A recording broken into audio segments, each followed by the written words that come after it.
열왕기상 15장 25절입니다.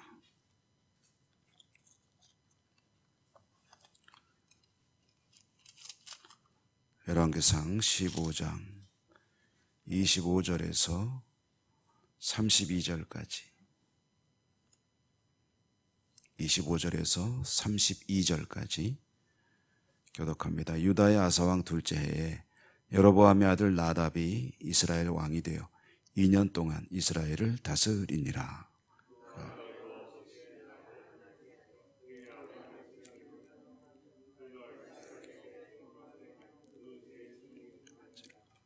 이에 이사갈 족속 아히야의 아들 바아사가 그를 모반하여 블레셋 사람에게 속한 기브돈에서 그를 죽였으니 이는 나답과 온 이스라엘이 기브돈을 에워싸고 있었음이더라.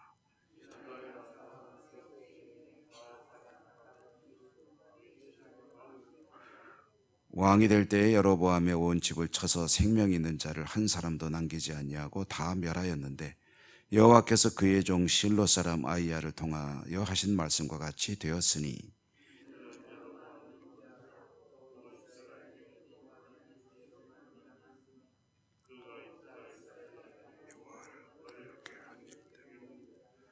나답의 남은 사적과 행한 모든 일은 이스라엘 왕 역대 지략에 기록되지 아니하였느냐.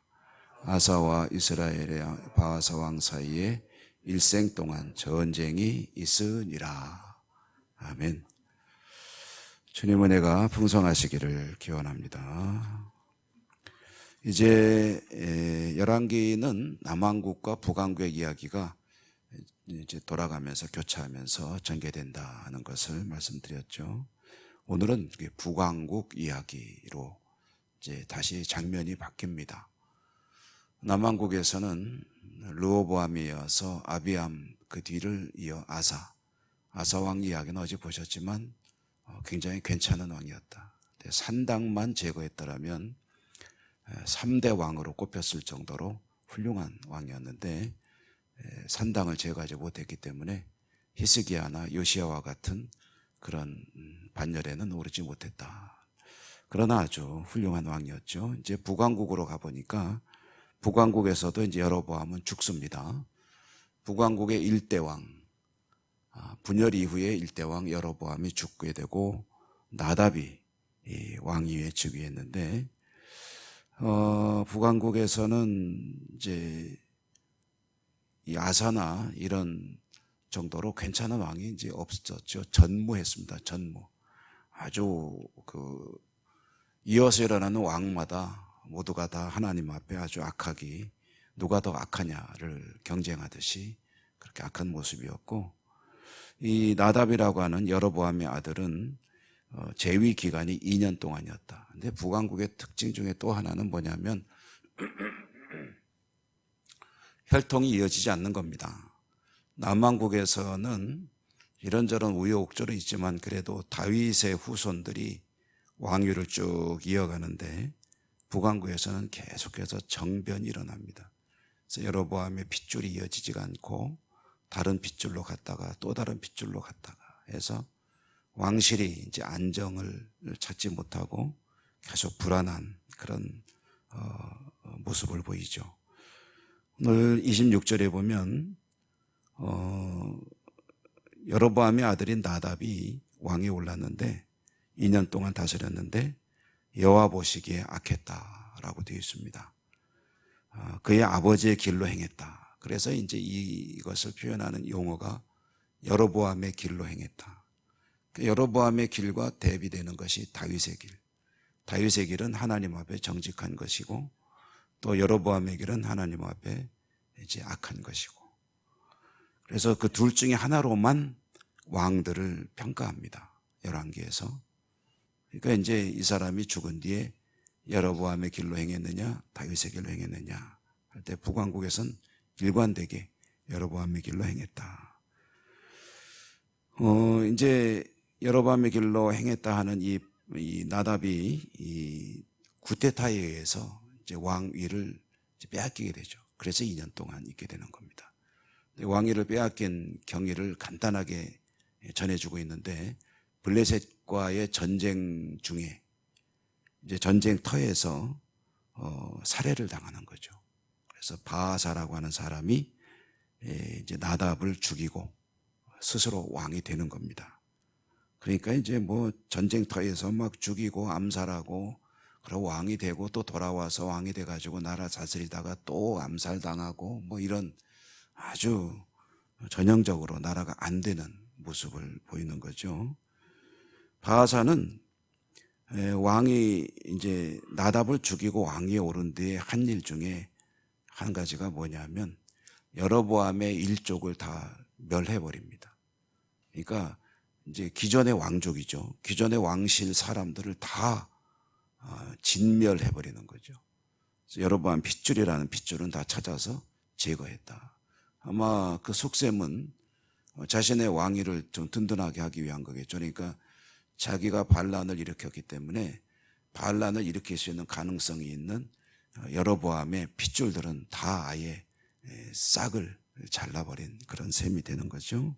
그런데 이게 이제 뭐냐면은 이 상황이 아히야 선지자, 그러니까 여로보암이 왕이 될 거라고 예고했던 아히야 선지자가 여로보암에게 이미 예고했던 내용입니다. 그러니까 내가 하나님 앞에 정직하게 행하여서 하나님께서 보실 때 참 잘 다스리고 있구나, 왕노릇 잘하고 있구나 하면은 그러면 복을 받을 것이요.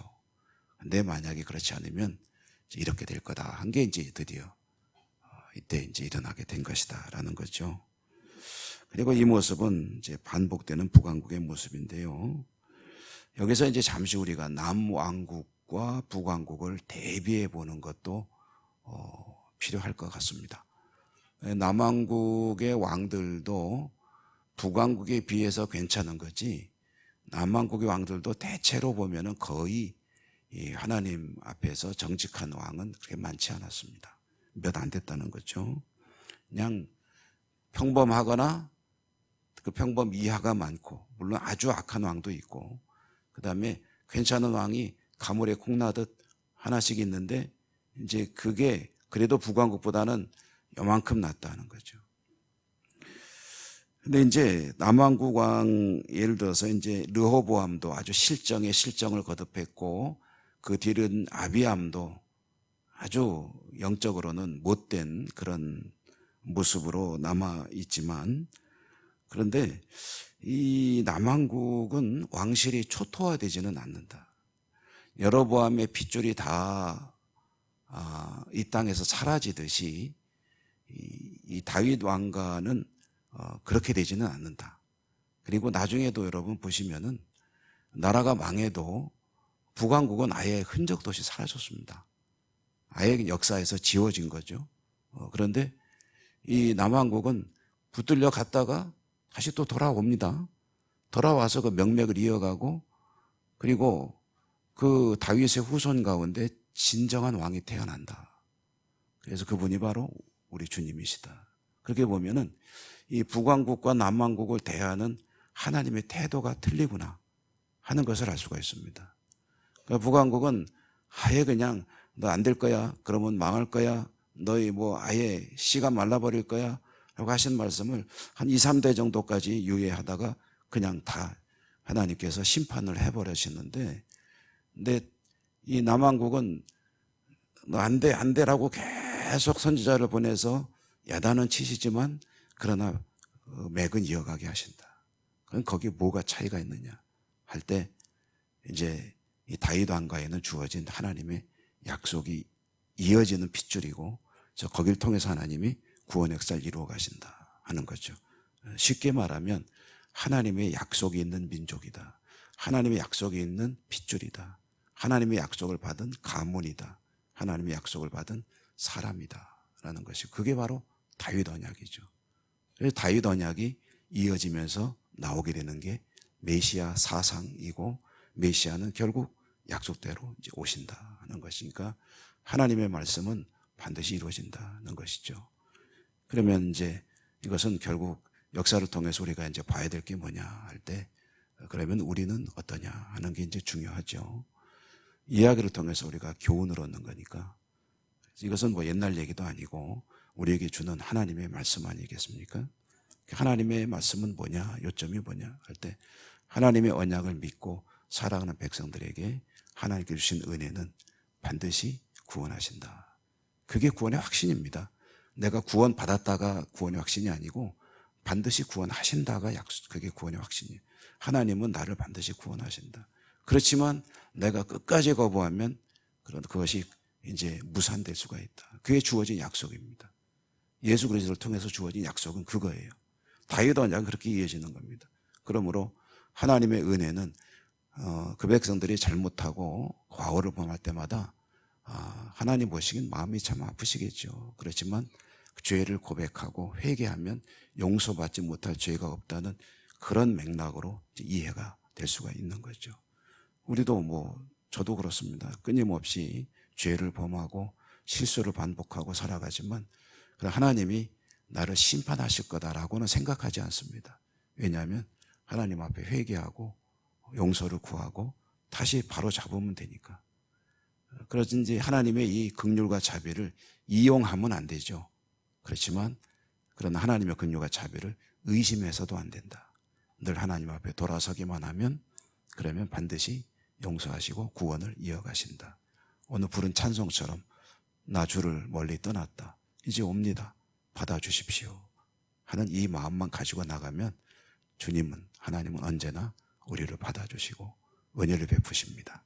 오늘도 주 안에서 승리하는 복된 하루가 되시기를 축복합니다. 은혜로우신 하나님 감사합니다. 오늘도 말씀을 통해 저희들은 주님의 마음을 다시 한번 되새겨 봅니다. 하나님 앞에 실수도 많고 과오도 많고 또 죄를 지을 때도 있지만 버리지 않으시고 용서하시고 용납하시고 품으시고 구원하시는 우리 하나님 감사합니다. 오늘도 하나님의 약속을 붙들고 또 기도하겠습니다. 우리 기도를 들으시고 응답하시고 축복해 주옵소서. 예수님 이름으로 감사하고 기도드립니다. 아멘. 하늘에 계신 우리 아버지 이름을 거룩하게 하시며 아버지의 나라가 오게 하시며 아버지의 뜻이 하늘에서와 같이 땅에서도 이루어지게 하소서. 오늘 우리에게 일용할 양식을 주시고 우리가 우리에게 잘못한 사람을 용서하여 준 것 같이 우리 죄를 용서하여 주시고 우리를 시험에 빠지지 않게 하시고 악에서 구하소서. 나라와 권능과 영광이 영원히 아버지의 것입니다. 아멘.